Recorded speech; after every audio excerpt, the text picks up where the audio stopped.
Right now at noon, a new wildlife museum makes its way to Humboldt, Kansas. And it's chilly and sunny out there. We're going to be a little warmer as we head through the rest of this week, and then more changes on the way by this weekend. Got a full look at your forecast coming up. Plus, the wildfires in California has many people thinking about their own emergency preparedness for natural disasters. The 4 states' most watched news starts now. This is KOAM News at noon. I'm Elise Noe. New at noon today, a chicken barn catches fire in Knoll, Missouri. The fire happened yesterday on Upper Mill Creek Road. The Knoll Fire Department says when crews arrived, around 15% of the chicken barn was on fire. Around 3,000 gallons of water was used to extinguish the fire, which saved 85% of the structure.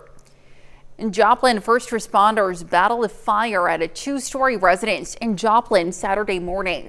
Just before 6 a.m. Saturday, reports of a fire came in for a residence with multiple units on South Connor in Joplin. No one was located inside the structure.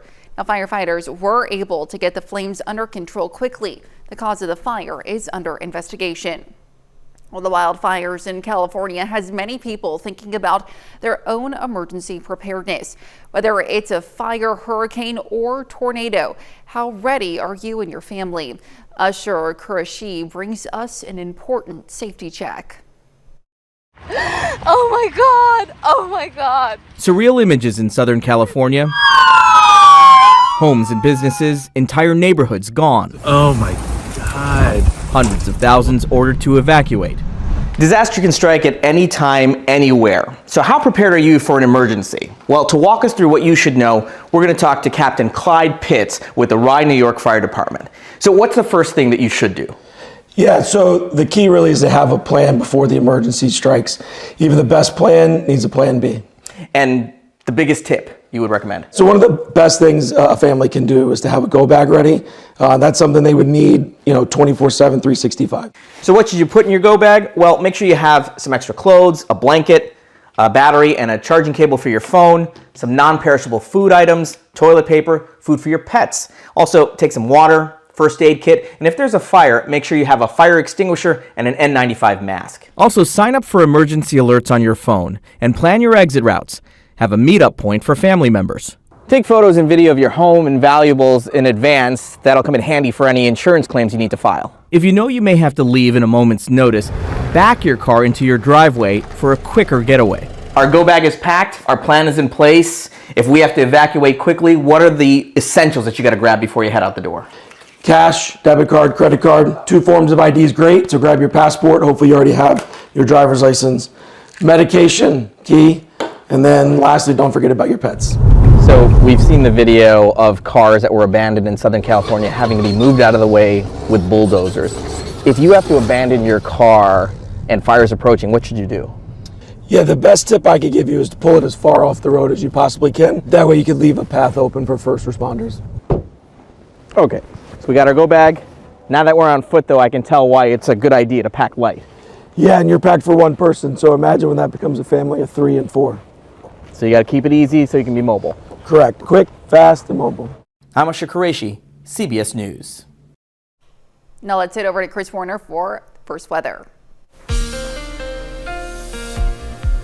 Yeah, we've got ourselves another chilly day out there. Looked pretty good, though, this morning. Star camera downtown Joplin on top of the Cornell complex. Again, clear skies, and that's how today is going to be. Clear skies. MoDOT camera, 20th and range line in Joplin. Again, those clear skies. Getting some melting done, but still some snow in some areas out there. But that should all be gone over the next couple of days.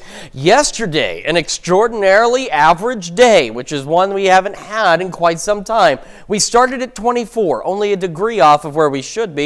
Made it up to right where we should be, and that does not happen often here in the 4 states. So we'll certainly take these nice average temperatures, and you can see where our average high should be, that 44. Didn't do too bad over the weekend. Again, we're going to be a little colder today, and then we're going to warm back up as we head over the next couple of days into Tuesday, Wednesday, and maybe even a little warmer as we get a little closer to the weekend as well. We'll have those details for you in just a moment.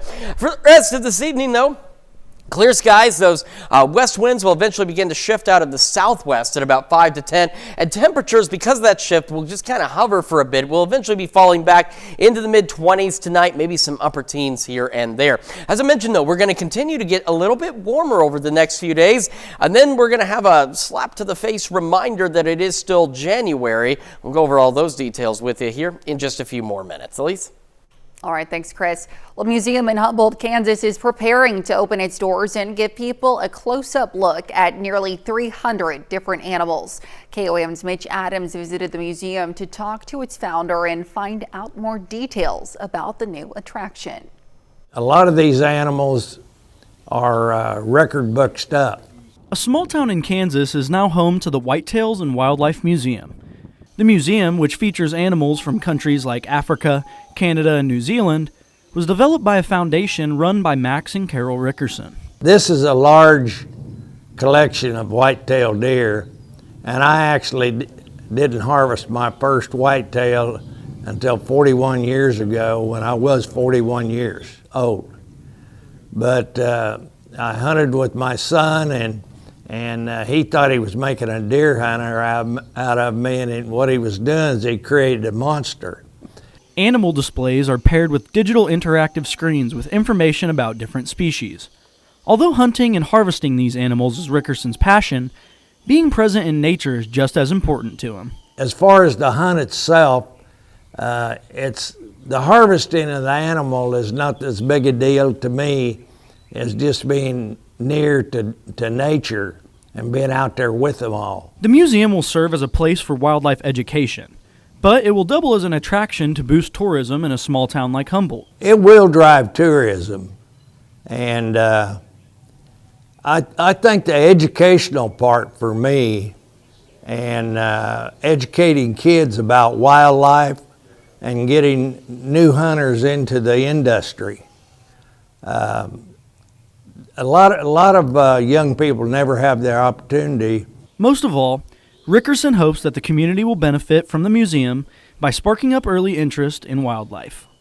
Getting these young people started, I think, is important, and I think when they come through here and see some of this stuff and see the conservation end of it, it'll enlighten them and encourage them to try it. In Humboldt, Kansas, Mitch Adams, KOAM News. A ribbon-cutting ceremony for the museum will take place this Thursday, January 16th. The Main Street Axe Company in Joplin is kicking off its winter axe throwing tournament as a part of the World Axe Throwing League. Contestants will throw 4 matches a week for 7 weeks, then compete in a best-of-3 double elimination tournament on the final week. You don't have to be a professional to do this. We have all skill levels participating in our league. If you want to join next week, we have others that are joining us starting the season next week too. So, but it's a place to have fun and challenge yourself at a skill to improve on each week. Main Street Axe also hosts a fall tournament and also competes in the World Knife Throwing League. Well, coming up, we are 1 week away from President-elect Donald Trump's second term, and his top picks for cabinet positions take the hot seat in Washington. And later, we're making bacon cornbread in the Mr. Food Test Kitchen. Well, President-elect Donald Trump's inauguration is a week from today, and some of his picks for top cabinet positions will spend the next few days in tough questioning on Capitol Hill. As Naomi Ruckham explains, some nominees are still working to shore up votes, even in the final hours.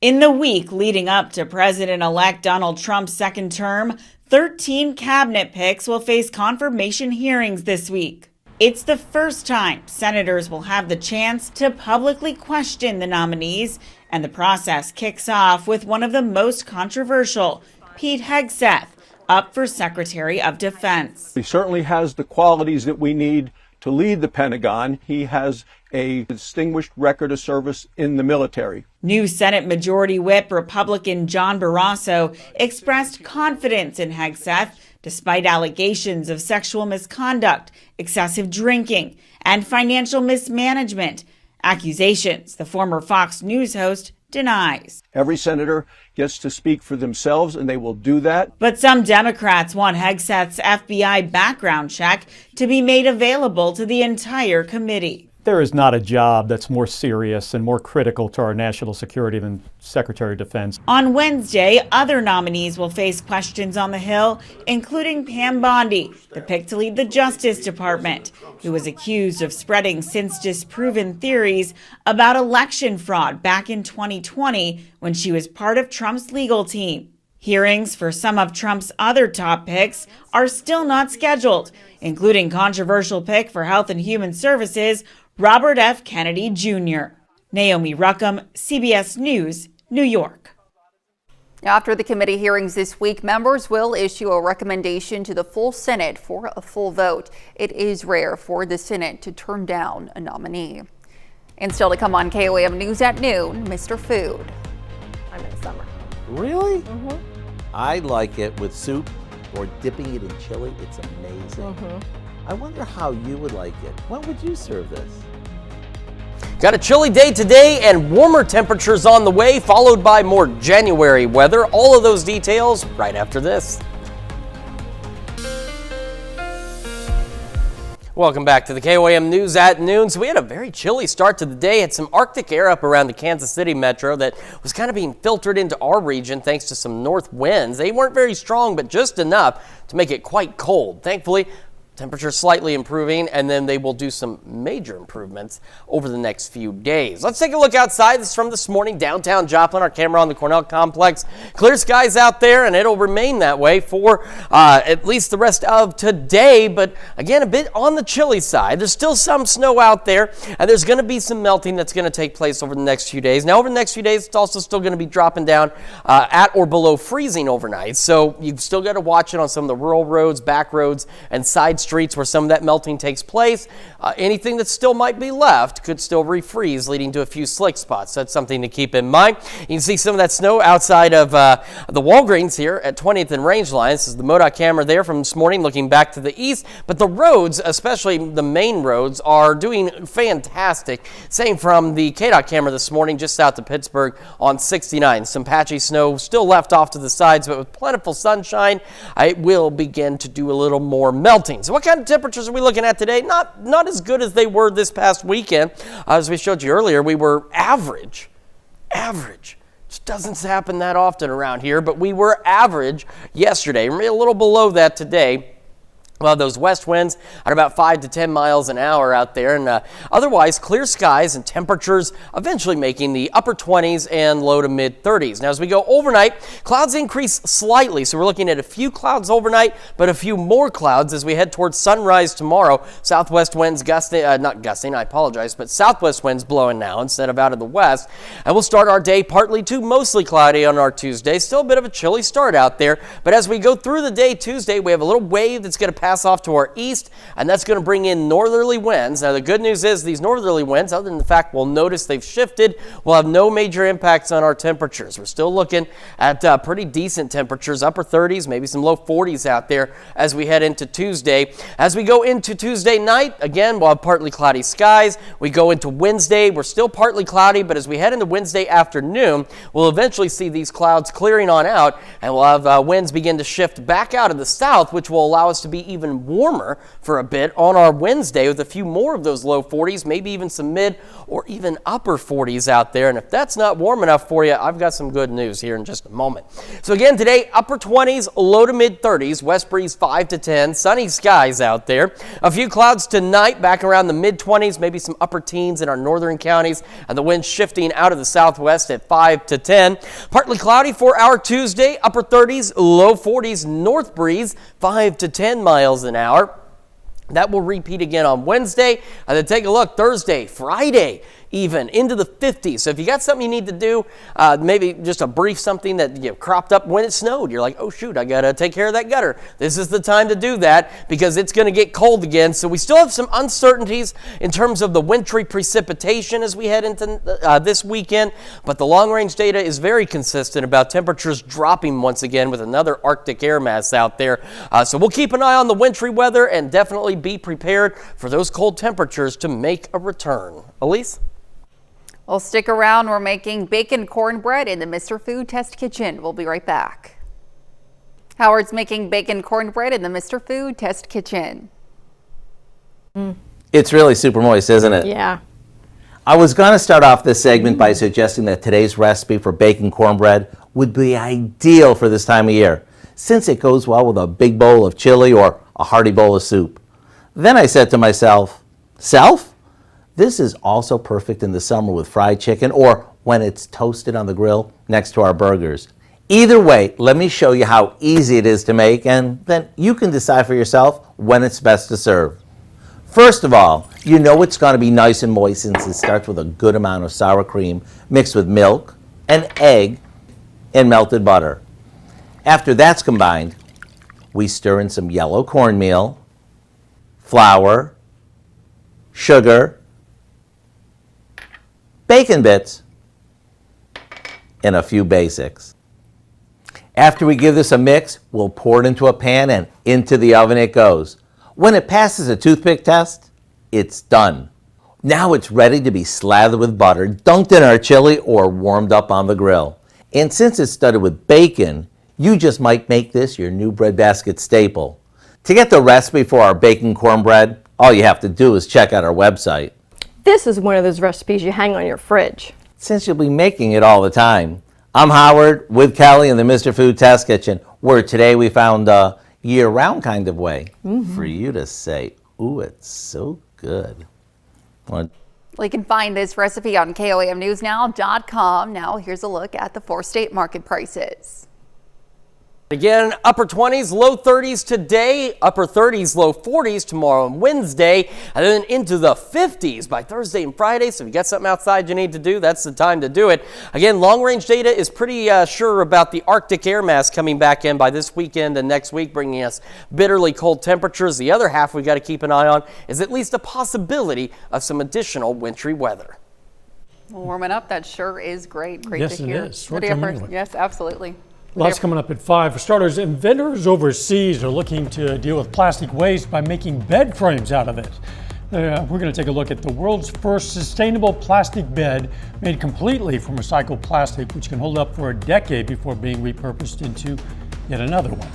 Plus, Galena, Kansas has been investigating an outdoor odor issue throughout the city. We're going to have an update on where the city is on that. And organizations in Joplin come together at the Children's Haven to donate new winter coats to kids in need. Hope you join us for those stories. A lot more, of course. KOAM News at 5. Absolutely. Thanks, Dan. That's the news for now. Have a great rest of your day.